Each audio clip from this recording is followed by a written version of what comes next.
దేవుని యందలి భయభక్తులు అనగానేమి అనేటటువంటి పాఠాన్ని మనం నేర్చుకుందాం. మానవ జీవితంలో 3 రకాలైనటువంటి అవసరాలు ఉన్నాయి.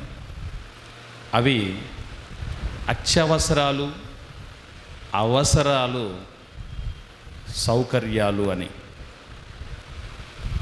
3 రకాలైన అవసరాలు: అత్యవసరాలు, అవసరాలు, సౌకర్యాలు. అత్యవసరం గాలి పీల్చుకోవటం. ఇంట్లో ఆ గాలి వచ్చుట కొరకు ఫ్యాను, కూలరు పెట్టుకోవటం అవసరం. ఏసీ బిగించుకోవటం సౌకర్యం. ఈ మాటలు మీకు ఎందుకు చెప్తున్నానంటే, మనిషి జీవితంలో అత్యవసరమైనవి ప్రాంతముతోనూ, కులముతోనూ, వర్గముతోనూ, మతముతోనూ, వ్యక్తిత్వముతోనూ, చదువుతోనూ, అందచందాలతోనూ, హోదాతోనూ, దేనితోనూ నిమిత్తము లేకుండా, సంబంధం లేకుండా అందరికీ కావలసిన వాటిని అత్యవసరాలు అంటారు. మేము ఫలానా మతస్థులం, వర్గస్థులం, ప్రాంతస్థులం కనుక మాకు గాలి ఎక్కర్లేదని ఎవడు చెప్పడానికి లేదు. అందరూ గాలి పీల్చుకోవాల్సిందే, అందరూ నీరు త్రాగాల్సిందే, అందరూ ఆహారం తినవలసిందే. ఈ 3 అత్యంత అవసరాలు. అలాగుననే ఆధ్యాత్మిక జీవితానికి కూడా అత్యవసరాలు అన్నటువంటివి కొన్ని ఉన్నాయి. వాటిలో ఈరోజు మనం నేర్చుకొనబోతున్నటువంటి పాఠం అత్యవసరాల జాబితాలో ఉన్నటువంటి పాఠం. ఎందుకు ఈ మాట చెప్తున్నానంటే, వాస్తవంగా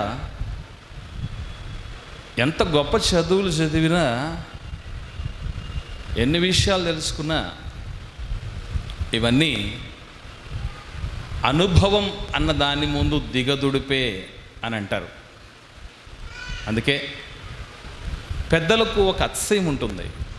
అదేంటంటే, ఒరే నా అనుభవం అంత లేదురా నీ వయస్సు అని చెప్తూ ఉంటారు వాళ్ళకి ఏదైనా విషయాలు చెప్తున్నప్పుడు. అనుభవం చాలా గొప్పదండి. అనుభవం నేర్పించే పాఠం, అనుభవంలో నుంచి వచ్చే పాఠం చాలా ఉన్నతమైంది. అలాగుననే అనుభవం విషయంలో ఆలోచిస్తే, ఈ ప్రపంచాన్ని అందరికంటే ఎక్కువగా అనుభవించి, అందరికంటే ఎక్కువగా ఆపోసన పట్టి, అందరికంటే ఎక్కువగా లోతుల్లోకి వెళ్ళి తెలుసుకున్న ఒక మహానుభావుడు ఉన్నాడు. ఆయన నేటికి దాదాపుగా 3000 సంవత్సరాల క్రితం ఈ భూమి మీద జీవించాడు.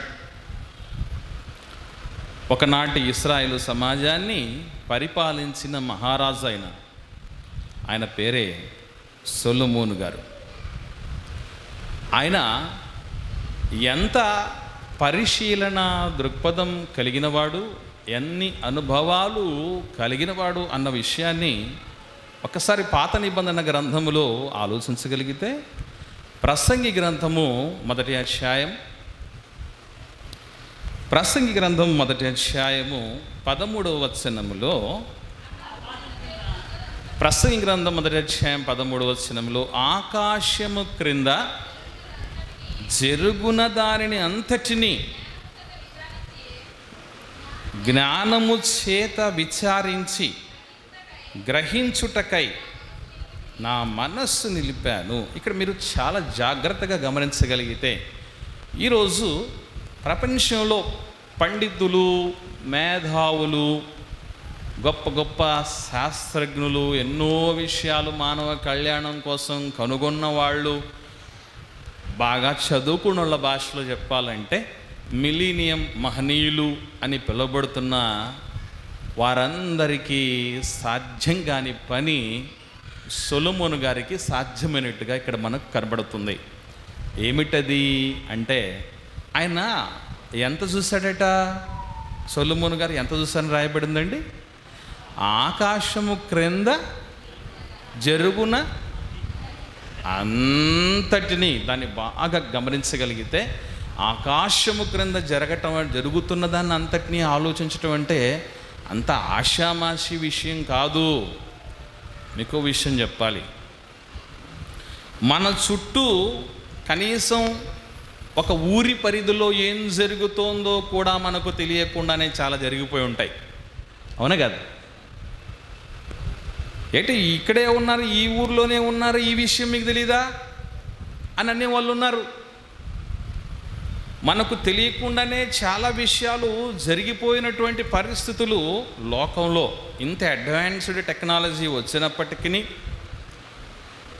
సూది మనం మోపినటువంటి పరిస్థితుల్లో ప్రదేశంలో జరుగుతున్నటువంటి విషయం ప్రపంచవ్యాప్తం క్షణాల్లో అవుతున్నప్పటికీ, మనకు తెలియకుండానే చుట్టూ ఏం జరుగుతుందో, ఎంతో కాలం గడిచిపోయింది, ఎంతోమంది గతించిపోయారు. కానీ సొలొమోను మహారాజు గారట ఆకాశం క్రింద జరిగేదాన్ని అంతటినీ తెలుసుకొనటానికి మనస్సును నిలిపాడట.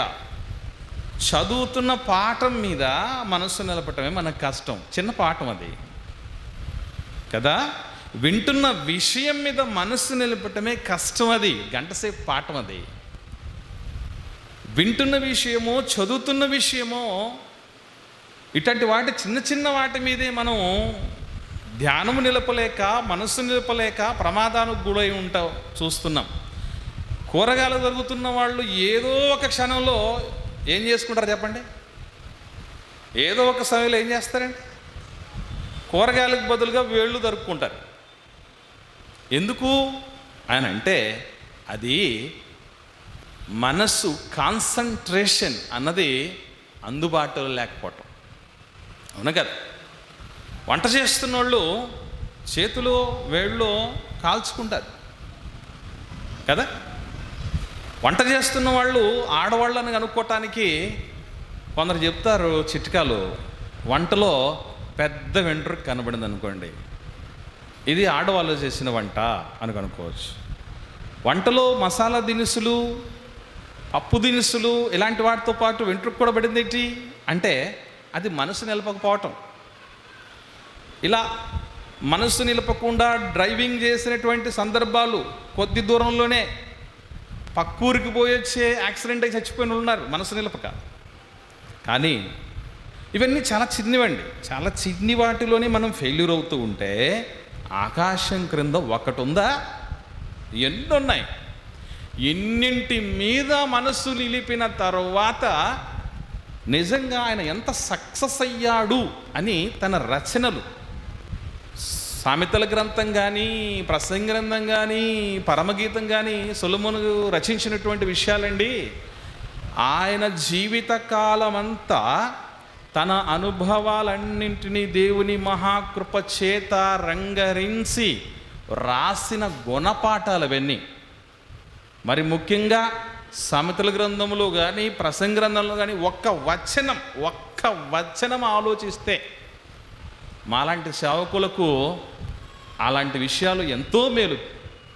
ఎందుకంటే ప్రసంగాలన్నవి వారం వారం చెప్పిన తర్వాత మాకు దొరకక గిజగిజ తనకలాడుతున్న సందర్భాల్లో ఒక్కసారి అటు ప్రసంగ గ్రంథంలోనూ అటు సామెతల గ్రంథంలోనూ ఒక్క లుక్కేస్తే చాలు, ఎన్నో విషయాలు పుంఖానుపుంఖాలుగా బయటపడతాయి. అవి వారి జీవితానుభవాలు, జీవిత సారమది. ఆ సారముతో అత్యవసరమైనది మానవులందరికీ ఏమిటి అని చెప్పాడో, ఆకాశము క్రింద జరుగుతున్న మానవుల పాటలండి ప్రసంగ గ్రంథంలో మీరు బాగా గమనిస్తూ ఉంటే, ఒకడు సంపాదిస్తున్నది గాలికి ప్రయాసపడినట్లేని రాయబడి ఉంటుంది. ఒకడు కొన్ని అనుభవిస్తున్న సుఖాల గురించి చెబుతూ అది గాలికి ప్రయాసపడినట్లే ఇదియును వ్యర్థమే అని మాట్లాడుతూ చివరికి వస్తే అంత వ్యర్థం అంటాడు ఆయన. అనుభవించి తెలుసుకున్న ఆయన అందని ద్రాక్ష పొల్లనన్నట్టు కాదినా. అందిన తర్వాత, అనుభవించిన తర్వాత ఇందులో ఏమీ లేదు నాయనా, మీరందరూ జాగ్రత్త పడండి అని మనకు జాగ్రత్తలు చెప్పిన మహనీయుడు ఆయన. ఆ మహానుభావుడు మానవాళంతటికి ప్రయోజనకరమైంది, వ్యర్థము కానిదంటూ ఒకటి ఉందని 12వ అధ్యాయంలో ప్రసంగి గ్రంథంలో 13వ వచనంలో చెప్తున్నాడు. చూద్దాం. ప్రసంగి గ్రంథము 12వ అధ్యాయం 13వ వచనంలో, ఇదంతయు వినిన తర్వాత తేలిన ఫలితార్థం ఇదే. ఎంత విన్నాం మనం? ఈ ప్రసంగి గ్రంథములో 1వ అధ్యాయం 1వ వచనము నుండి మనము గమనించగలిగితే, ప్రతి వచనములో, ప్రతి అధ్యాయములో మానవుడు వేటి కోసం ప్రాకులాడుతున్నాడో, ప్రయాసపడుతున్నాడో, సమయాన్ని, రెక్కల కష్టాన్ని, మేధస్సును వెచ్చిస్తూ ఉన్నాడో, వీటన్నిటి విషయం ద్వారా మనిషి ఏం పొందుకోగలిగాడో అన్ని చెబుతూ చిట్ట చివరిగా తన ప్రయోగ ఫలితాన్ని ఈ వచనములో రంగరించి చెబుతున్నాడు. ప్రియులారా, ఏమిటని? దేవుని యందలి భయభక్తులు కలిగి ఆయన కట్టడలను అనుసరించి నడుచు కొనవలెను. ఎంతమందికి ఇది? ఇశ్రాయేలీయులకు, పోనీ నాలాంటి రాజులకు, దావీదు వంశస్థులకు, లేదా బైబిల్ను చదువుతున్నటువంటి క్రైస్తవులకు, చర్చగలుగుతున్నటువంటి వారికి అని చెప్పలేదు ఆయన. ఈ భూమి మీద, ఆరిన నేల మీద ఎంతమంది అయితే విస్తరించి ఉన్నారో వారందరూ ఒక పని మీద వచ్చారు ఈ భూమి మీదకి. ఆ పని ఏదో చెబుతున్నాడు. చివరిగా అంతా అనుభవించి అక్కడ అరెస్ట్ అయ్యి నా బ్రతుకును ధన్యం చేసుకున్నాను అని చెబుతున్నాడు మహానుభావుడు. దీన్ని బట్టి మనం ఆలోచిస్తే ఈ పాఠం, దేవుని యందలి భయభక్తులు అన్న పాఠం ఏ అవసరం? సౌకర్యం కాదది, అవసరం కాదది, అత్యవసరమైనది. ఎందుకంటే మానవులందరికీ నెరవేర్చుకోవలసిందంటే అది చిన్న విషయం అండి. మానవులందరి జీవితంలో నెరవేరవలసినవి ఏవైనా ఉన్నాయంటే అవి చిన్న విషయాలు కాదండి. మనుషులందరికీ జన్మ ఉంది, అందుకే అది చాలా గొప్పది. మనుషులందరి మధ్య వివాహం అనేది ఒక బంధం ఉంది, అందుకే అది చాలా ఘనమైనది అన్నాడు దేవుడు బైబిల్లో. అలాగే మనుషులందరూ పాటించవలసినది ఒకటి ఉంది, అది దేవుని యందలి భయభక్తులు కలిగి జీవించటం. బాగుంది. మరి దేవుని యందలి భయభక్తులు కలిగి ఉండటం అంటే ఏమిటి? ఇది మనకు తెలియాల్సినటువంటి ప్రాముఖ్యమైన విషయం. ఎందుకంటే ఈరోజు మనమైనా లేకపోతే ఎదుటి వారిలో కొందరిని చూసైనా ఎవరు భక్తిపరులు, ఎవరు దేవుడు అంటే భయభక్తులు కలిగిన వారని ప్రతి మనిషికి తన ఆలోచన పరిధిలో ఒక నిశ్చయానికి వస్తాడు. భక్తి అంటే ఇలా ఉండాలి, భయభక్తులు అంటే ఇలా ఉండాలి, ఓకే ఇది నాలో ఉంది లేదా నాలో లేదు, ఇది ఎదుటి వాళ్ళలో ఉంది లేదా ఎదుటి వారిలో లేదు అనేటటువంటి ఫిక్సేషన్కు వస్తాం మనందరం. ఇప్పుడు మనందరి దృక్పథంలో దేవుని యందలి భయభక్తులు అంటే ఏమిటి అని అడిగినప్పుడు చాలామంది అనుకునే విషయం ఏంటంటే చర్చ్కి వెళ్ళటం, బైబిల్ చదవటం, ప్రార్థన చేయటం, సువార్త సభలలో పాల్గొనడం, సువార్త సేవకు ప్రోత్సాహకంగా నిలబడటం, మన వంతు సహాయ సహకారాలు అందించటం అని మాత్రమే అనుకుంటూ ఉంటారు. అలాగని ఇవి చెయ్యకూడదు అన్నది కాదు నా ఉద్దేశం. ఇవి మాత్రమే భయభక్తులు అనుకోవటం చాలా ప్రమాదంతో కూడుకున్న విషయం. బైబిల్ గ్రంథములో ఒక విషయం గురించి, అందున మానవ కోటి అంతటికీ విధిగా ఉన్న దాని గురించి చెబుతున్నప్పుడు దేవుడు ఎన్ని జాగ్రత్తలు చేసుకొని చెప్పి ఉండాలి చెప్పండి. ఎంత చక్కగా దాన్ని విడమరచి చెప్పాలి, ఎంత చక్కగా దాన్ని మనకు నేర్పించాలి. వీలైతే ఒక వ్యక్తినో, ఒక శక్తినో, ఒక వ్యవస్థనో మన కళ్ళ ముందు పెట్టి నేర్పించవలను కదా. నిజంగా ఆయన పోలినటువంటి బోధకుడు ఎవరు లేరండి. అందుకే ఆయనే స్వయముగా పరిశుద్ధ గ్రంథములో భయభక్తులు కలిగిన ఒక వ్యక్తి గురించి మాట్లాడుతూ సాతాను దగ్గర చెప్పాడు. సాతాను దగ్గర చెప్పిన సంగతులు మనకెందుకు అనుకుంటే బైబిల్లో రాయబడ్డాయి అని అంటే మాత్రం అది పరిధులు దాటి అందరికీ చేరవలసిన సంగతి అని మర్చిపోకూడదు. అందరికీ చేరవలసింది గనుక అందరికీ చేరువయ్యేట్టుగా దేవుడు నిక్షిప్తం చేసి మనందరికీ చేరువ చేశాడు. ఇది మరవకూడదు ప్రియ సంఘమా. యోబు గ్రంథం 1వ అధ్యాయం 8వ వచనంలో, యోబు గ్రంథము 1వ అధ్యాయం 8వ వచనంలో, అందుకు యెహోవా నీవు నా సేవకుడైన యోబు సంగతి ఆలోచించావా? అతడు ఆ యోబు గారి గురించి దేవుడు చెప్తున్నటువంటి విషయం ఏంటంటే అతడు యథార్థవర్తనుడు, న్యాయవంతుడు నై దేవుని యందలి భయభక్తులు. ఇది మనకు కావాల్సింది. ఈ కాంటెక్స్ట్ చాలా అవసరం. ఇది దేవుని యందలి భయభక్తులు కలిగి చెడుతనమును విసర్జించిన వాడు.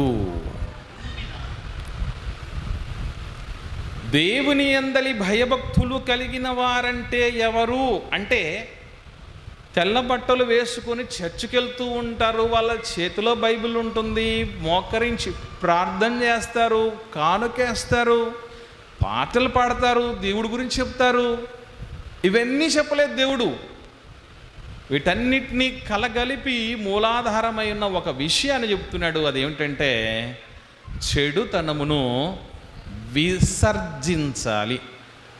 బైబిల్లో రాయబడిన పదజాలాలు చాలా ప్రాముఖ్యంగా మనం ఆలోచించాలి ప్రియులారా. ఎందుకంటే ఈ ప్రతి పదం వెనక పరిశుద్ధాత్ముని దృక్పథం ఉంది.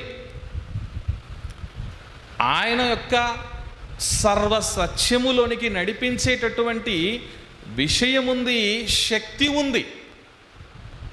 అందుకే చెడుతనమును విసర్జించటం అనే మాట ఎందుకు చెప్పాల్సి వచ్చింది అని ఆలోచించగలిగితే, ఈరోజు మన శరీరంలో చెడు అనేది ఫామ్ అవుతుంది.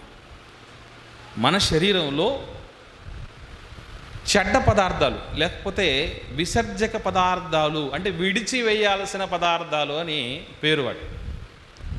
దీనికోసం శరీరంలో దేవుడు విసర్జక వ్యవస్థ అన్నదాన్ని ఏర్పాటు చేశాడు. ఎక్స్క్రెటరీ సిస్టమ్ అంటారు ఆంగ్లంలో దీన్ని. ఈ ఎక్స్క్రెటరీ సిస్టమ్ లేదా విసర్జక వ్యవస్థలో భాగంగా ముఖ్యమైనటువంటి అవయవాలుగా పనిచేస్తూ ఉంటాయి చర్మము, మూత్రపిండాలు, జీర్ణాశయం. చర్మం ఒక వ్యర్థ పదార్థాన్ని బయటికి పంపేస్తుంది. అది అలా పంపకపోతే మనం బ్రతకటం అసాధ్యం చెప్పాలి అంటే. ఎండ ఎక్కువగా ఉన్నప్పుడు ఒంట్లో నుండి చెమట బయటకు వస్తుంది. అది రాకపోతే ఏమవుతుందో తెలుసా అండి? ఆ వేడిమికి శరీరం తట్టుకోలేక సొమ్మసిల్లిపోతుంది. ఇటు వ్యర్థ పదార్థం బయటికి రావటం, ఆ వచ్చింది ద్రవం అవ్వటం, ఈ ద్రవము శరీరమును ఒకంత చల్లబరచటం జరుగుతుంది. కనుక బయట ఉన్నటువంటి టెంపరేచర్కి బాడీ టెంపరేచర్ కరెక్ట్గా కోయిన్సైడ్ అవుతుంది. అలాగే తీసుకున్న ఆహార పదార్థం మహా అంటే 4 గంటల లోపు అది జీర్ణమైపోయి అనవసరమైనటువంటి పదార్థం బయటపడటానికి మలము రూపంలో తయారవుతుంది. తాగినటువంటి నీటిలో ఎన్నో రకాలైనటువంటి వ్యర్థాలు ఉంటాయి. వాస్తవంగా చెప్పాలంటే మూత్రం టెస్ట్ చేస్తూ ఉంటారు చాలామంది. ఆ టెస్ట్ ఎందుకు చేస్తారు అంటే, బయటికి వస్తున్నటువంటి ఆ మూత్రం శరీరంలో నడినెత్తి మొదలుకొని అరికాలు వరకు అన్ని ప్రాంతాల నుంచి సేకరించినటువంటి ద్రవ వ్యర్థాలు బయటికి రావటమట. దీన్ని కనుక టెస్ట్ చేస్తే ఎక్కడ ఏ ప్రాబ్లం ఉందో, అందుకే మూత్రం టెస్ట్ చేస్తూ ఉంటారు, అంత ప్రాముఖ్యమైనది. మొత్తానికి వీటిని ఏం చెయ్యాలి అంటే తప్పకుండా విసర్జించాలి. ఎవరికైనా ఈ బయటికి విసర్జించవలసినవి బయటికి వెళ్ళలేదనుకోండి, కొద్ది కాలంలోనే ఆ మనిషి ఏమైపోతాడు తెలుసా? చచ్చిపోతారండి. మూత్రం రాలేకపోతుంది, మలం మనం విసర్జించలేకపోతున్నాం, చెమట రాలేకపోతుంది అంటే చాలా ప్రమాదం. అది ప్రమాద సూచికలే. దేవుడు ఆత్మీయ జీవితంలో విసర్జించవలసినది చెబుతున్నాడు, అదే చెడుతనము. చెడుతనము విసర్జించాలట. ఇది అంత సులభమైన పని కాదండి. ఎందుకంటే మనకు చెడుతనంతో ఎప్పటి నుంచి సంబంధం, మంచి బంధం ఎప్పటి నుంచి అనుకున్నారు? దేవుడు చెప్పాడు ఆదికాండంలో, నోహు గారి జలప్రళయం తర్వాత మనుషుల యొక్క ఊహలలోని, తలంపులలోని ఊహ అంతా కొంత అంతా అండి, అంతా చెడ్డదే. ఎప్పటి నుంచి? బాల్యం నుండి. కొందరు పెద్దలు మాట్లాడుతూ చిన్నప్పటి నుంచి వచ్చిన బుద్ధులు ఎంత గట్టిగా మనల్ని పట్టి పీడిస్తూ ఉంటాయంటే, పుట్టుకతో వచ్చిన బుద్ధులు పుడకలతో కూడా పోవు అంటారు. ఆ మాట అర్థం ఏంటనుకుంటున్నారు? ఒకప్పటి కాలంలో ఎక్కువగా సాధారణంగా మనుషుల్ని కాల్చి, చనిపోయిన తర్వాత కాల్చేవాళ్ళు పిడకల్లో పెట్టి. అంటే మనిషి చచ్చిపోయేంత వరకు పుట్టుకతో వచ్చిన బుద్ధులు పోవు అని చెప్పటానికి, పుట్టుకతో వచ్చిన బుద్ధులు పుడకలతో కూడా పోవు అని అంటారు. ఇప్పుడు మనకు చిన్నప్పటి నుంచి ఏమలవాటు అంటే చెడుతనమే అలవాటు. చెడుతనం ఎలా మన జీవితంలోకి వస్తుందంటేనండి, ఎక్కడైనా మనం పొలం వేస్తాం, వరి బండాలండి పొలం వేస్తాం, లేదా ఏదైనా ఒక రకమైనటువంటి పండటానికి వేసినప్పుడు పొలంలో మనం ఆశించకుండానే, గింజ వేయకుండానే ఏం పెరుగుతాయి చెప్పండి? వరితో పాటు ఏం పెరుగుతుంది? కలుపు పెరుగుతుంది. కలుపు మొక్కలు పెరుగుతాయి. ఏమండి, వాటికి ఏమన్నా మనం విత్తనం వేసామా? కలుపు మొక్కలకు విత్తనం ఏమన్నా లేదు. దానికోసం దున్నక్కర్లేదు. అప్పుడప్పుడు మనం కడప భాషలో చెప్పాలంటే కంప చెట్లు అంటారే, బలురక్కసి చెట్లు. వాస్తవంగా వీటిని ఆ బ్రిటిష్ వాళ్ళ చెట్లు అని కూడా అంటారట. ఎందుకట? వీళ్ళు బ్రిటిష్ వాళ్ళు పోతూ అక్కడక్కడ విత్తనాలు చల్లేసి వెళ్ళిపోయారట పైనుంచి. అందుకే అవి వాటికి నీళ్లు పెట్టకపోయినా, వర్షం రాకపోయినా, మీరు పెద్దగా చూసుకోకపోయినా, కంచె వేయకపోయినా మొండికి పెరుగుతాయి. కలుపు అలాంటిది, చెడుతనం అలాంటిది. మన బ్రతుకులోకి మనం అబద్ధాలు రావాలని తపస్సు చేయాల్సిన పని లేదు. అర్థమవుతుందా? ఎదుటివారిని అన్యాయం చేయాలని నిరాహార దీక్ష చేయాల్సిన పని లేదు. అభ్యాసం చేయాల్సిన పని లేదు. స్వతసిద్ధంగా, స్వాభావికంగా చిన్నప్పటి నుండే ఇవన్నీ అలవడినటువంటి పరిస్థితులు. అక్కడ నుంచి వచ్చిన అలవాట్లు పోవాలంటే అప్పుడప్పుడు మా పిల్లల్ని 5th class, 6th class, 7th class, 10th క్లాస్కి వచ్చిన పిల్లల్ని కూడా కొన్ని అక్షరాలు రాసేటప్పుడు వాళ్ళు దారుణంగా రాస్తారండి. అవి టెక్స్ట్ బుక్లో లేని రకాలుగా రాస్తారు వాళ్ళు.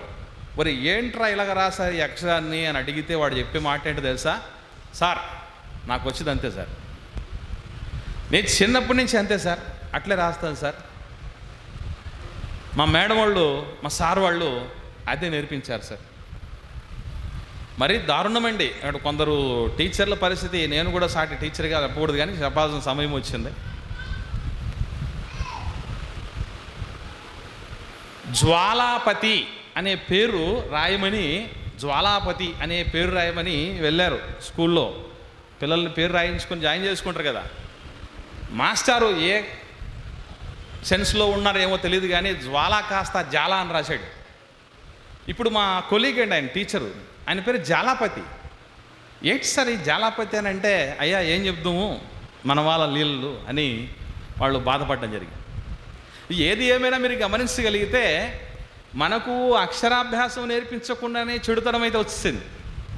ఇలా వేళ్ళూనికుని పోయిన ఈ చిరకాల స్నేహితుడిని, చిన్ననాటి స్నేహితుడిని, చెడుతనాన్ని అంత తీసివేయటం అంటే అంత సులభమైన విషయం కాదు. నేను మెసేజ్ చెప్పినంత సులభం కాదు, మీరు కూర్చొని విన్నంత సులభమూ కాదు. అది జీవితకాల సాఫల్యం. జీవితమంతా కూడా ఎప్పుడు దాని మీదే దృష్టి సారించి మరీ సాధించుకోకపోతే సాధ్యము కాని పని అది.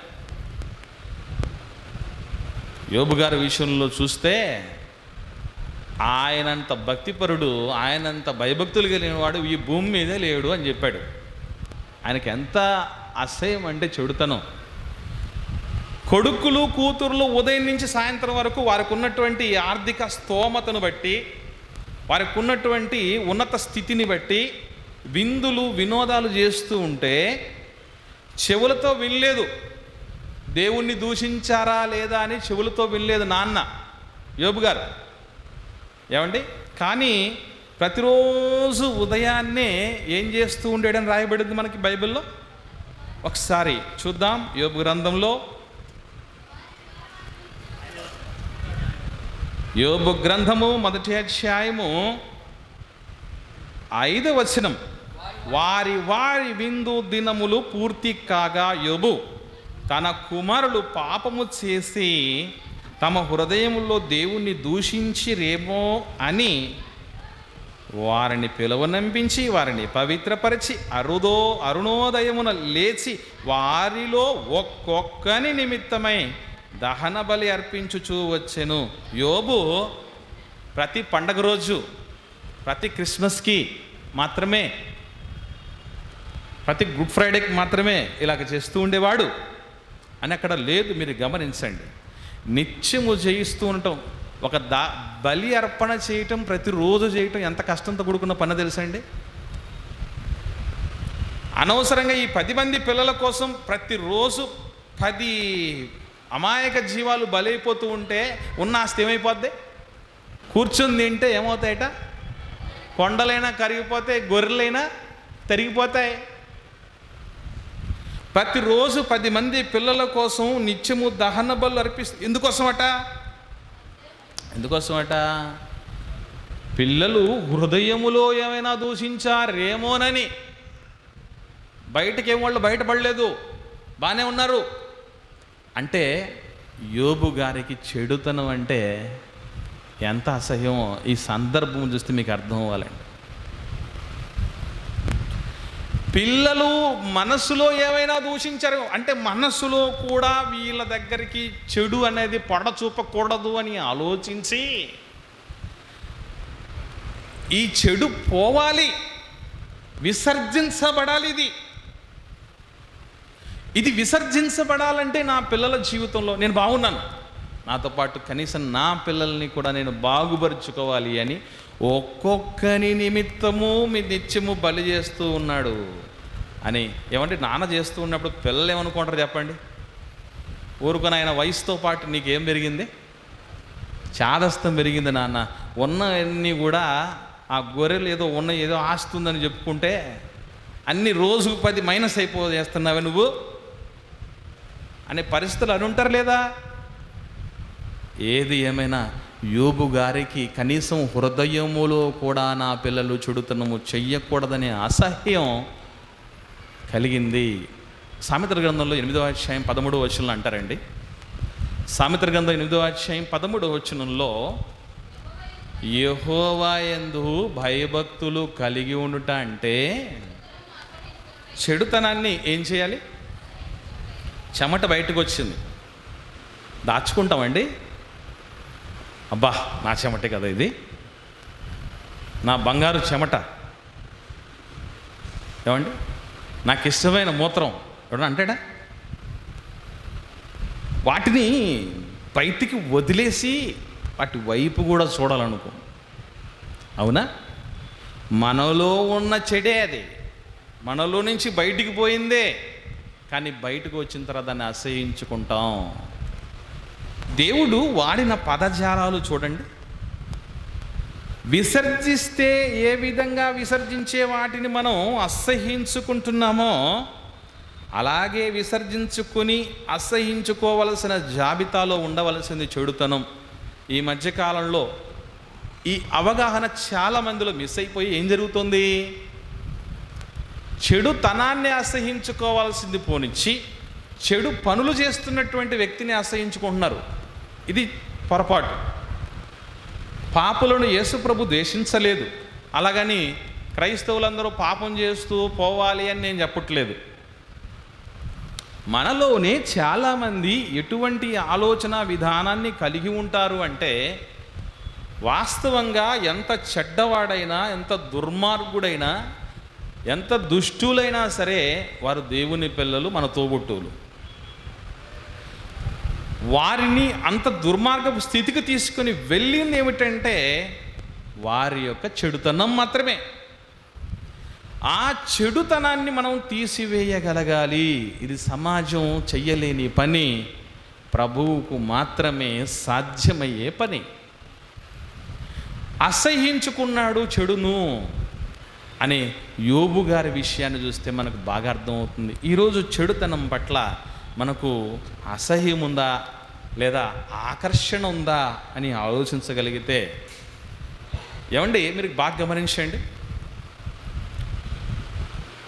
ఒకప్పుడు దలీలా అనేటటువంటి ఒక దుర్మార్గపు స్త్రీ దగ్గరికి సంసోను కోరి పోయాడు. ఇప్పుడు పరిస్థితి అలాగ లేదు. దలీలాలు ఎక్కడున్నారు? ఈ దగ్గరికి వచ్చారు. ఎక్కడో లోయలకి ఏం పోవాల్సిన పని లేదండి. అవునా కదా?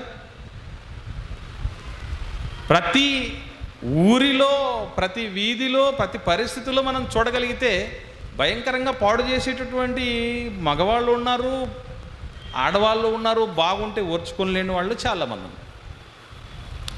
ఇలా మనం గమనించగలిగితే చాలా అడ్వాన్స్డ్గా చెడుతనం అనేది బాగా మనకు ఆకర్షణ అండి.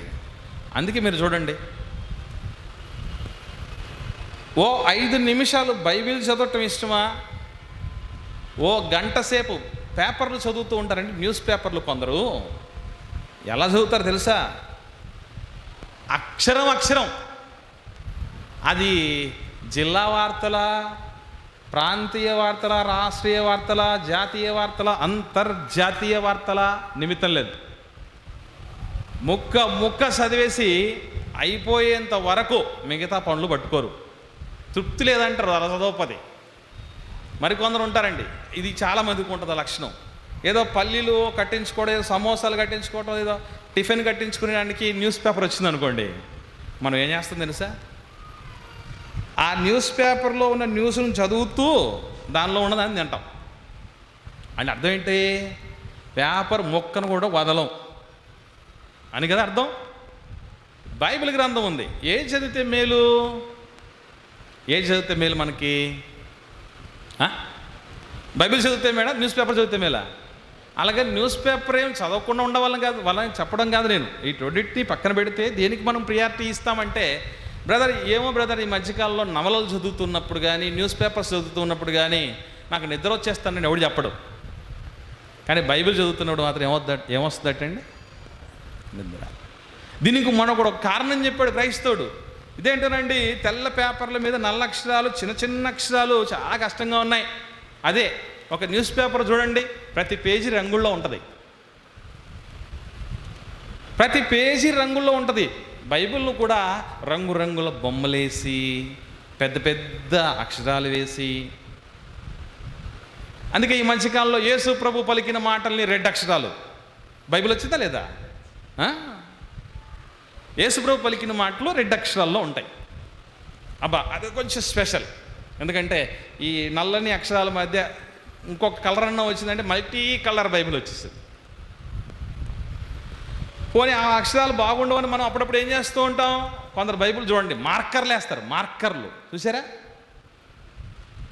మార్కర్లతో ఆ కలర్, ఆ పేజీ తీయగానండి వేరే ఏవి చదవబుద్ధి కాదు. ఆ మార్కర్ వేసి చదవాలనిపిస్తుంది, పేజీ తిప్పాలనిపిస్తుంది. బాగా ఆలోచన చేయండి. మీకు ఇవన్నీ ఎందుకు చెప్తున్నానంటే, ఒక చెడుకు ఆకర్షితులం అవుతున్నంతగా మంచికి ఆకర్షితులం కాలేకపోతున్నాము. ప్రతిరోజు ఓపికగా 1 గంట దేవుడి వాక్యం వినగలమా మనం? సంవత్సరానికి ఒకసారి వార్షికోత్సవానికే దిక్కులేదు, అవునా కదా? మధ్యాహ్నం వరకు ఉన్న జనాభా మధ్యాహ్నం నుంచి కనపడరు. ఉదయం మధ్యాహ్నంలో ఉన్నవాళ్ళు సాయంత్రానికి కనబడతారో లేదో అని తెలీదు. ఎందుకంటే ప్రపంచంలో చాలా బిజియెస్ట్ పర్సన్స్ క్రైస్తవులు.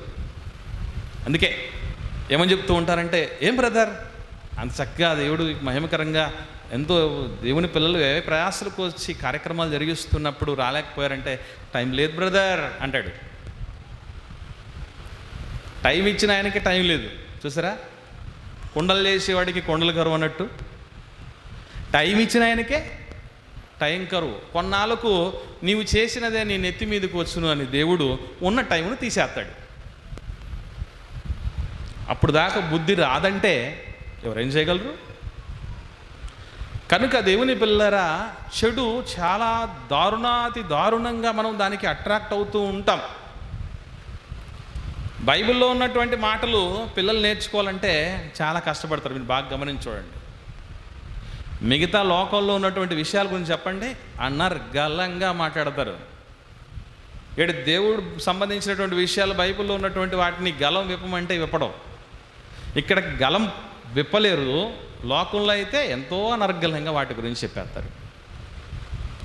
ఏమిటి అంటే, దేవుడితో పోల్చినప్పుడు, దేవుడి జ్ఞానముతో పోల్చినప్పుడు, దేవుడికి సంబంధించిన విషయాలతో పోల్చినప్పుడు మిగతావన్నీ చెడ్డవేనండి. దాన్ని ప్రక్కన పెడితే ఏది కొరగాదు. కానీ మనకు చెడు వైపు ఆకర్షణే ఎక్కువ. యూట్యూబ్ ఓపెన్ చేస్తూ మనం అప్లోడ్స్ అన్నీ చూస్తూ ఉంటాం.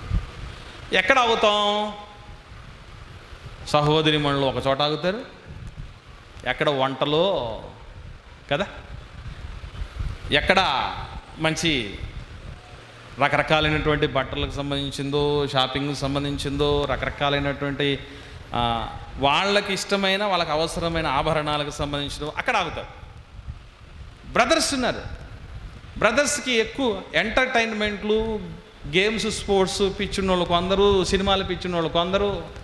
అందుకే కొందరు యూట్యూబ్ను ఓపెన్ చేసి చూస్తే వీళ్ళు రెగ్యులర్గా ఏం చూస్తున్నారో అక్కడ అప్లోడ్ అయ్యే విషయాలను చూస్తే అర్థమైపోద్ది. మన సెల్ ఫోన్ చెప్పేస్తుందండి మనం ఏంటో. అందుకే చాలామంది సీక్రెట్ కోడ్లు పెడతారు సెల్ ఫోన్కి. సీక్రెట్ కోడ్లు పెట్టకుండా ధైర్యవంతులు ఎవరున్నారు? మో దాంట్లో ఏమున్నాయట? పర్సనల్స్. అందుకే రండి, అప్పుడప్పుడు తమ్ముడు మోహన్ లాంటి వాళ్ళు చెప్తూ ఉంటారు నాతో, అన్నా సెల్ ఫోన్కు ఇదేదో ప్యాటర్న్లు, కోడ్లు పెట్టండి, ధైర్యవంతులు ఎవరన్నా ఉన్నామంటే నువ్వు నేనన్నా చెప్తూ ఉంటారు. నాకైతే ఆ కోళ్ళు పెట్టడం అంటే చాలా భయం అండి. ఎందుకంటే మర్చిపోతానేమోనండి. అయినా దీనిలో ఏమున్నాయి మనకు తెలుసు. ఏది ఏమైనా మీరు గమనించండి దేవుని పిల్లారా, దేని విషయంలోనైనా మనం ఆలోచించగలిగితే మంచి మీద చెడుకు మనము ఆకర్షితులమయ్యాము తప్ప అసహించుకున్న వాళ్ళం కాదు. రైట్? అసలు ఇంకా క్లారిటీగా మనం ముందుకు సాగగలిగితే కొన్ని విషయాలు ఉన్నాయి కీర్తన గ్రంథంలో. వాటిని త్వరగా ముగించుకుందాం. 34వ కీర్తన, కీర్తన గ్రంథం 34వ కీర్తన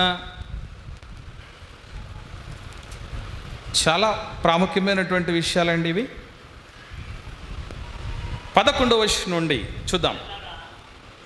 34వ కీర్తన 11వ వచనం నుండి, పిల్లలారా మీరు వచ్చి నా మాట వినుడి, యెహోవా యందలి భయభక్తులు నేర్చుకోవాల్సినవి.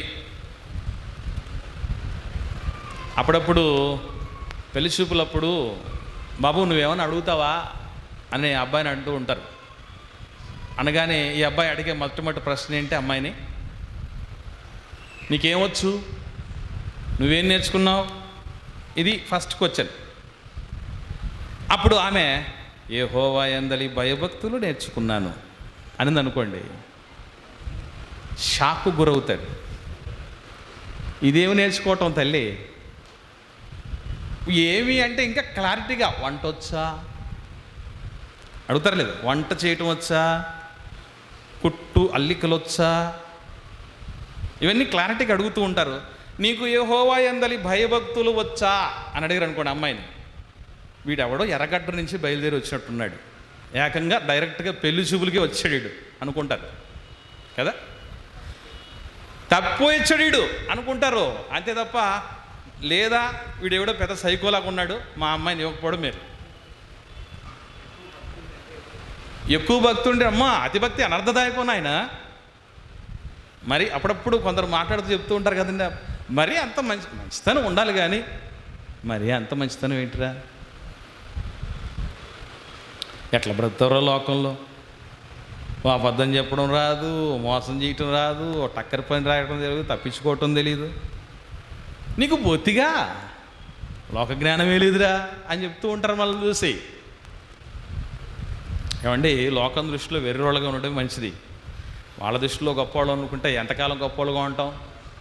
పొగిడిన నోరే తెగుడుతుంది. అర్థమైందా? కాబట్టి మీరు గమనించండి, యెహోవా యందలి భయభక్తులు ఏం చేయాలి? నేర్చుకోవాలి. మరి నేర్చుకున్నోళ్ళు ఎలా ఉంటారు అని అంటే కొన్ని లక్షణాలు చెప్తున్నాడు ఆయన. 12వ వచనం నుండి, బ్రతుక గోరువాడెవడైనా ఉన్నాడా? ఏదో ఒకటి జీవనోపాధికి సంబంధించినటువంటి పని నేర్చుకుంటే కదా బతికేది మనిషి. మనకు తెలిసింది అదే కదా, జీవనోపాధికి సంబంధించి కోటి విద్యల్లో ఏదో ఒక విద్య నేర్చుకుంటే కదండి బతికేది. బ్రతకడానికి భయభక్తులతో సంబంధం ఏంటి? భయభక్తులు కలిగిన వాళ్ళు ఇహలోకంలోనే కాదు మహాలోకంలో కూడా శాశ్వత కాలం బ్రతకగలరు. లోకంలో ఉన్న విద్య నేర్చుకుంటే నువ్వు సక్సెస్ అవుతావు లేదు, ఒకవేళ ఇంత అయినా దేవుడు చేతిలో పడి భయంకరమైన స్థితిలోకి వెళ్ళే రోజు వస్తుందేమో, కానీ దేవుని యందలి భయభక్తులతో బ్రతికిన బ్రతుకు తిరుగులేని బ్రతుకు, ఎదురులేని బ్రతుకు, పరిపూర్ణమైన బ్రతుకు, దేవుడి అంగీకరించే బ్రతుకు, సార్థకమైన బ్రతుకు. అందుకే బ్రతకగోడు వారు ఎవడైనా ఉన్నాడా? మేలు నొందుచు అనేక దినములు బ్రతకగోరు వాడెవడైనా ఉన్నాడా? ఎక్కువ కాలం దీర్ఘాయుష్మంతులుగా బ్రతకాలని అందరికీ ఆశే. అందుకే తెలుగు వాళ్ళు ముఖ్యంగా హైందవ సోదరులు ఆశీర్వదించేటప్పుడు అంటారు ఏమని? శతమానం భవతని. అంటే నిండు నూరెళ్ళు బ్రతుకు వర్ధిల్లని. వాస్తవంగా భారత ఆయు ప్రమాణం ప్రకారంగా ఆలోచన చేసిన 65 ఏళ్ళు సగటు. బైబిల్ ప్రకారంగా ఆలోచన చేసిన అధిక బలం ఉన్న ఎడల 8 సంవత్సరం. అంటే ఇటు బైబిల్ కంటే అటు లోకంలో ఉన్న ఆయుర్దాయం కంటే ఆశలు ఆలోచనలు ఉన్నటువంటి వాళ్ళు చాలామంది లోకంలో ఉన్నారు. సరే, ఆ ఆశాజీవుల్ని కాసేపు ప్రక్కన పెడదాం. ఇక్కడ దేవుడు చెప్తున్నాడు ఎక్కువ కాలం బ్రతకటం అనంటే ఈ భూమి మీద మాత్రమే కాదు, ఎక్కడైనా బ్రతకటం, ఈ భూమి మీద జీవితం తర్వాత అయినా బ్రతకటం. ఇటువంటి బ్రతుకు మనకు కావాలంటే ఏం చేయాలి అనేది కొన్ని విషయాలు చెప్పడం జరిగింది. 13వ వచనంలో, చెడ్డ మాటలు పలకకుండా నీ నాలుకను, కపటమైన మాట పలకకుండా నీ పెదవులను కాచుకో. ఏమంటే ఈ కాపుదల ఉంది చూసారా, కాచుకోవటం, భద్రం చేసుకోవటం. ఈ భద్రం చేసుకున్నాం అనే వాటిలో మనం ఇంతవరకు ఏం భద్రం చేసుకున్నాం? ఇంట్లో సరుకులు, నెలవారీ సరుకులు భద్రంగా పెట్టుకుంటాం. ఎస్. డబ్బును ఏదో చిన్న మొత్తాల పొదుపులు అంటారు, సొమ్ము భద్రం భవిత బంగారం అంటారు. అంటే సొమ్మును భద్రం చేసుకుంటాం, ఆహార పదార్థాలను భద్రం చేసుకుంటాం, సొమ్మును భద్రం చేసుకుంటాం, కట్టుకునే బట్టల్ని భద్రం చేసుకుంటాం, బంగారము వెండి వస్తువులను భద్రం చేసుకుంటాం. భద్రం చేసుకోవాల్సిన వాటి జాబితాలో 5 ఏళ్లకు ఒకసారి ప్రభుత్వ యంత్రాంగానికి అంతటికీ సవాలుకరమైన భద్రంతో కూడిన పని ఒకటి ఉంది. అదే ఈవీఎంలు భద్రం చేసుకోవటం. ఈవీఎంలు అంటే ఎలక్ట్రానిక్ ఓటింగ్ మిషన్స్. మనకు తెలుసు కదా, ఇప్పుడే ఎలక్షన్స్ అయిపోయాయి, ఆంధ్రప్రదేశ్కి ఎలక్షన్స్ అయిపోయాయి.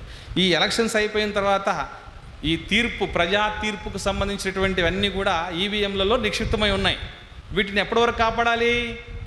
మే మాసం 23వ తారీఖు వరకు, దాని ముందు పోలీసు కట్టుదిట్టమైన పహారా, స్ట్రాంగ్ రూములు అంటారు ఆ ఈవీఎంలు పెట్టిన రూముల్ని, ఆ రీతిగా 5 ఏళ్ళకి ఒకసారి ఈవీఎంలను భద్రపరుస్తూ ఉన్నారు. వీటన్నిటినీ కాదని దేవుడు చెప్తున్నాడు, నాయన మనం భద్రపరచుకోవాల్సిన ఒకటి ఉంది బాబు. అదేంటంటే దేవుని అందులో భయభక్తులు కలిగినోడంటే ముందు ఏది కంట్రోల్లో ఉండాలట? నాలుక కంట్రోల్లో ఉండాలి. ఏ కంట్రోలింగ్ అది అంటే అక్కడ చెప్పాడు, దానిపైనే ఉందమ్మా 13వ వచనంలో, చెడ్డ మాటలు పలకకుండా నీ నాలుకను. మొదటి విషయం, చెడ్డ మాటలు పలకకుండా నాలుకను ఎంతమందిని కాపాడుకోగలము? అప్పుడప్పుడు కొందరి గురించి చెప్తూ ఉంటారండి, ఏమండి వాడు ఎంత మంచోడో తర్వాత మీరే చెప్తారు, అంత చెడ్డాడు, అవునా కాదు? ఆమె మంచిగా ఉన్నంతకాలం చాలా సాత్వికంగా మాట్లాడుతుంది, ఒక్కసారి తేడా జరిగిందో ఆ నోటి మాటలకు మనం అసలు తట్టుకోలేము. అప్పుడప్పుడు కొందరు చెప్తూ ఉంటారు, బూతులు మాట్లాడడం నీకే వచ్చి అనుకుంటున్నావా? నేను బూతులు మాట్లాడడంలో PhD చేశాను సుమా, తెలుసుకో. తెలుగు భాషలో నువ్వు కన్ని విని ఎరుగని బూతులు నేను మాట్లాడగలను అని సవాలు విసిరినటువంటి ఘనాపాటిలు లోకంలో ఉన్నారు. మరి ముఖ్యంగా క్రైస్తవంలో కూడా నోటిని భద్రం చేసుకోకుండా భక్తిపరుణ్ణని చెప్పుకోకు అన్నాడు దేవుడు డైరెక్ట్గా. యాకోబు రాసిన పత్రికలో ఈ మాట మనం చూద్దాం చక్కగా. మొదటి అధ్యాయం 26వ వచనంలో, యాకోబు రాసిన పత్రిక క్రొత్త నిబంధనలో మొదటి అధ్యాయం 26వ వచనం, ఎవడైనను నోటికి కళ్ళెం ఇంటికి భద్రంగా ఉండాలనుకోండి, దానికి గొల్లెం పెట్టాలి, తాళం వేయాలి. అప్పుడు దానిలో ఉన్నటువంటి నిధులన్నీ జాగ్రత్త. నోటిలో నిధులున్నాయి, మన నోటిలో నుంచి జీవధారలు బయలుదేరునని చెప్పాడు దేవుడు. నీతిమంతుని నాలిక ప్రశస్తమైన వెండి అని చెప్పాడు. వెండి అంటే విమోచనకు గుర్తు. పాత నిబంధన కాలంలో ఒక బానిసను విడిపించుకోవటానికి వెండినే ఇచ్చేవాళ్ళు. ఇలా మనం గమనించగలిగితే దేవుని పిల్లల నాలుకకు, పెదవులకు, మాటకు విలువ ఉంది. వాటిని పరిధి దాటి ఉపయోగించకూడదు. అందులో ఉపయోగించేటప్పుడు కూడా ఏం ఉండకూడదన్నాడు? చెడ్డ మాటలు. ఈరోజు నోరు తెరిస్తే దేవుని పిల్లలు లేదు, దేవుని పిల్లలు కాని వారం లేదు. ఏం మాట్లాడతాం చెప్పండి? ఆ పాపిష్టి నోటుకుండా ఒక్క మంచి మాటన పలికావు నువ్వు అంటూ ఉంటారు కొందరు మనల్ని ఉద్దేశించి. చిచి, నోరు తెరిస్తే కంపు అండి వద్దు. రాజకీయ నాయకులకు నోరు కంపు అయిందంటే పర్లేదంటే, దేవుని పిల్లల నోరు ఏమైంది? ఏమండి బ్రదర్, ఎవరితో అయినా మాట్లాడగలం కానీ ఆయనతో మాట్లాడలేము. ఎవరితో అయినా మాట్లాడగలిగాం, ఆమెతో మాట్లాడలేము. ఎందుకు? వాళ్ళు మాట్లాడరండి, కరుస్తారట.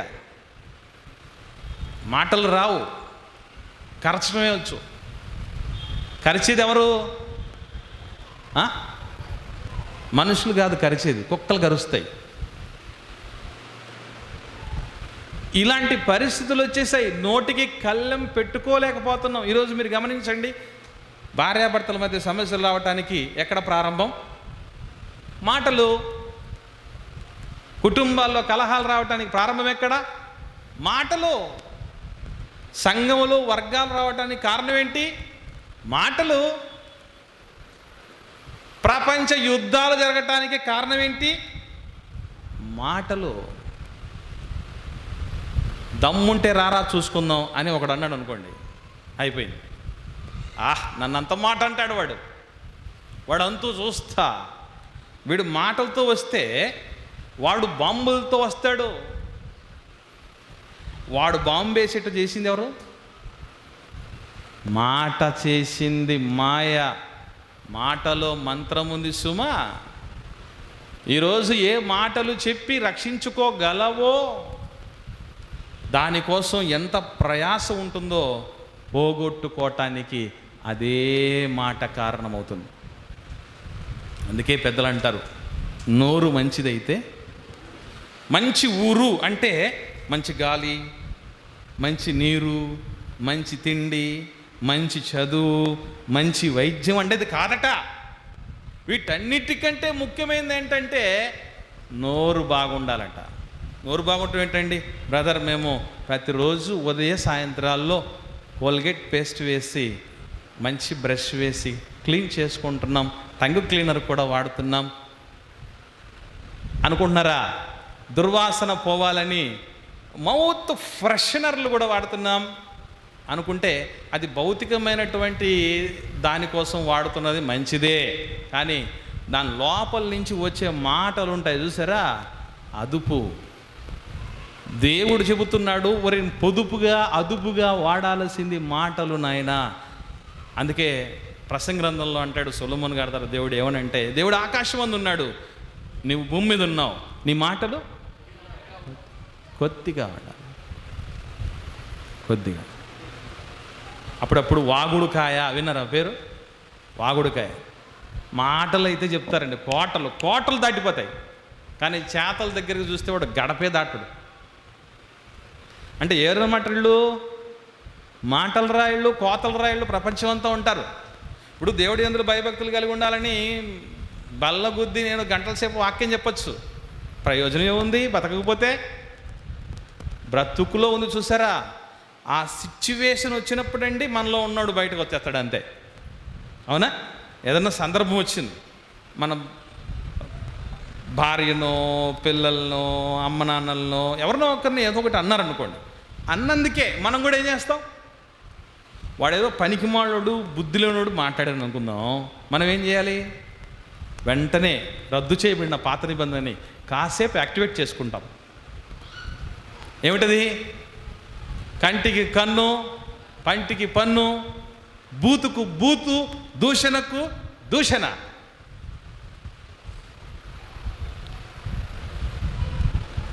అంత సులభం కాదండి. అందుకని చెప్పాను కదా, జీవితాంతం ప్రాక్టీస్ చేసుకోవాల్సింది భయభక్తులు రావటం అంటే.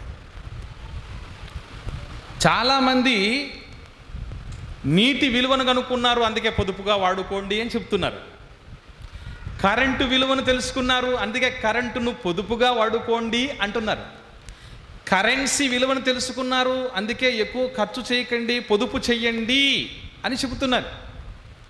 నీటి విలువ తెలిసింది, కరెన్సీ విలువ తెలిసింది, విద్యుత్తు విలువ తెలిసింది, చెట్ల విలువ తెలిసింది. తెలియవలసిన దాని విలువ అయితే తెలియకుండానే పోయింది. ఆ విలువ నోటిలో ఉన్న నాలుకను కంట్రోల్ చేసుకోవటం. ఎవడైనా నోటికి కళ్ళెం పెట్టుకోక భక్తిపరుణ్ణని చెప్పుకుంటే వాని భక్తి వ్యర్థమే. ఈ నోటికి కళ్ళెం పెట్టుకోవటం అంటే కొన్ని మాటలు మీకు చెప్పాలి. రోజుకు ఒక పాట ప్రాక్టీస్ చేసుకుందాం, మనం సమయం కేటాయించి. ఎన్నో విషయాలు దీనిలో ఉన్నాయి పాటల్లో విరివిగా. సత్యవాక్యాన్ని సంబంధించినటువంటి వాళ్ళు దేవుడండి మనం ప్రయాస పడని వాటిని వాళ్ళలో పుట్టించి వాళ్ళని కరిగింపజేసి అరిగింపజేసి ఎన్ని కష్టాలు అనుకున్నారండి. ఒక ఆల్బం రావాలంటే ప్రసవ వేదన లాంటిదండి అది. ఎవరికి అర్థమవుద్ది అప్పుడుది? అది అర్థం అవ్వాలంటే ఎప్పుడు అర్థం అవుద్ది తెలుసా? మీరు ఆ స్టేజ్కి వచ్చినప్పుడే అర్థం అవుద్ది. కావడి మోసేవాడికే బరువు, పైనుండి రాళ్ళు ఇచ్చేవాడికి ఏమర్థం అవుద్ది? ఏం అర్థం కాదు. మాకు కూడా మా పైరున్న నాయకులు ఎన్ని కష్టాలు తెలుసా, ఎన్ని కష్టాలు తెలుసా, పెళ్ళైన వాళ్ళు చెప్తుంటారు, పెళ్ళికాని వాళ్ళకి వద్దురా బాబు వద్దురా బాబు వద్దురా బాబు అని చెప్తుంటారు. ఊరిక ఒక్కసారి నేనేంటో చూపిస్తా అని ఎంటర్ అయి ఉంటాడు. సంవత్సరం 2 సంవత్సరాలకు వచ్చేసరికి జ్ఞానోదయం అయి ఉంటుంది. ఏదైనా అంతేనే. ప్రాక్టికల్ లైఫ్, క్రైస్తవ జీవితం, భయభక్తులు కలిగిన జీవితం ఎలాంటిదని చెప్తున్నాడు. 34వ కీర్తనలోని మళ్ళీ వద్దాం మనం. చెట్టమాటలు పలకకుండా నీ నాలుక, కపటమైన మాటలు పలకకుండా నీ పెదవులు కాచుకొనుము. ఈ విషయాన్ని యోబు గారికి అప్లై చేస్తే ఏమని రాయబడింది తెలుసా అండి బైబిల్లో యోబు గారి గురించి? ఒక్కసారి చూద్దాం. 1వ అధ్యాయంలో యోబు గారు ఏమని ఆయన గురించి రాయబడిందంటే 1వ అధ్యాయం 22వ వచనంలో, ఈ సంగతులలో ఏ విషయమందు యోబు పాపం చేయటం అంటే ఏంటనుకుంటున్నారు అంటే చెప్తున్నాడు, దేవుడు అన్యాయం చేశాడని చెప్పలేదు. దేంతో చెప్పడం అంటే నోటితో చెప్పటం, అంతేనా? ఇప్పుడు మీరు ఈ విషయాన్ని ఒక్కసారి అప్లై చేసుకుందాం. మనం భయభక్తులు కలిగిన వాళ్ళమా లేదా, నోరు అదుపులో ఉందా లేదా, కపటమైన మాటలు పలకుండా ఉంటున్నామా లేదా అని చెప్పటానికి మనం దీన్ని అప్లై చేసుకుంటే, ఇప్పటి వరకు నాకు ఫ్రాంక్గా చెప్పండి, నా విషయంలో దేవుడు అన్యాయం చేశాడని ఒక్కసారైనా నాకు మనసులో అనిపించలేదన్న వాళ్ళు ఎవరన్నా ఉంటే చేతులు ఎత్తండి. దేవుడు నాకు ఈ విషయంలో అన్యాయం చేశాడు అని మనసులోనైనా అనిపించని వాళ్ళు ఎవరన్నా ఉన్నారా?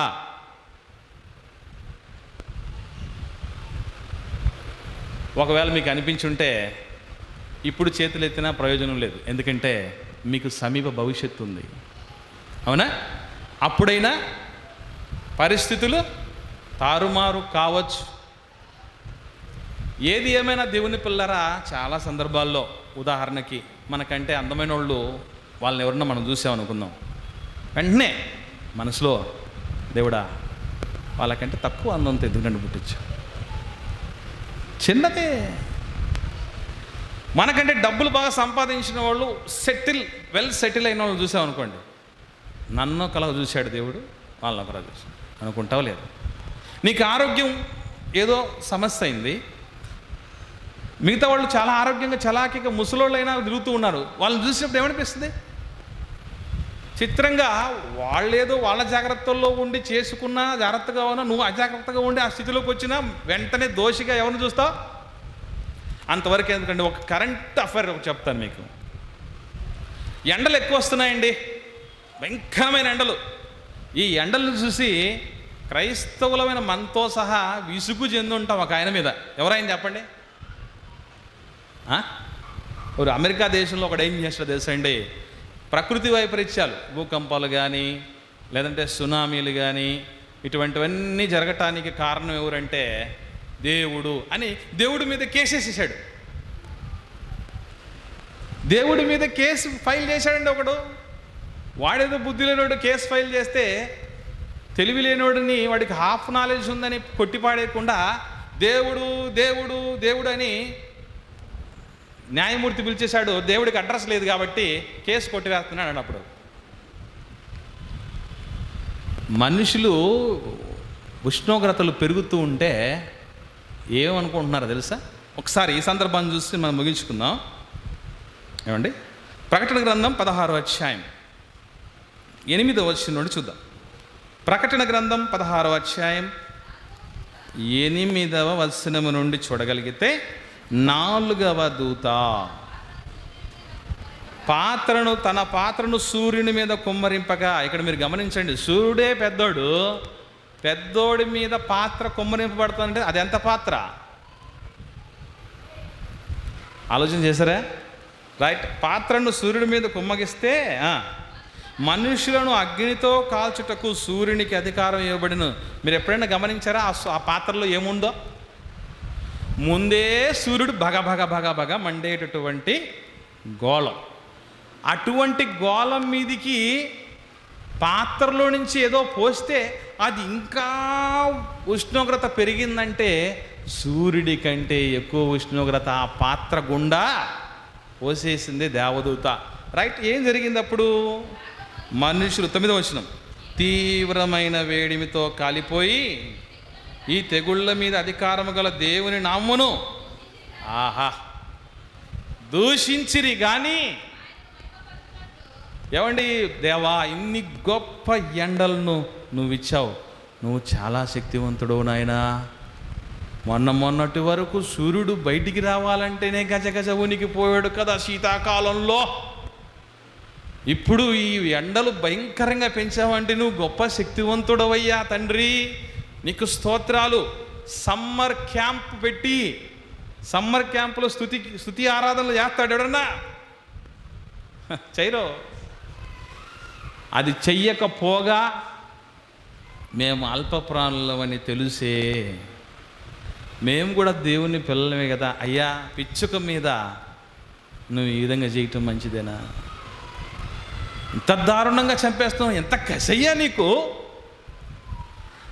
బయటికి చెప్పమైనా కొందరు మనోళ్ళలో ఉన్న ఫీలింగ్ అదే కదా. కొందరు ఏం చేశారంటే ఏకంగా ప్రార్థనా కూటాలు ఏర్పాటు చేస్తున్నారట. ఎందుకు? సమ్మర్లో చల్లగా ఉండాలని.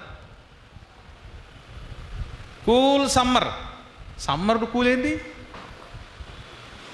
మెదడు మోకాళ్ళకు రావటం అంటే అదే సమ్మర్ కూలా.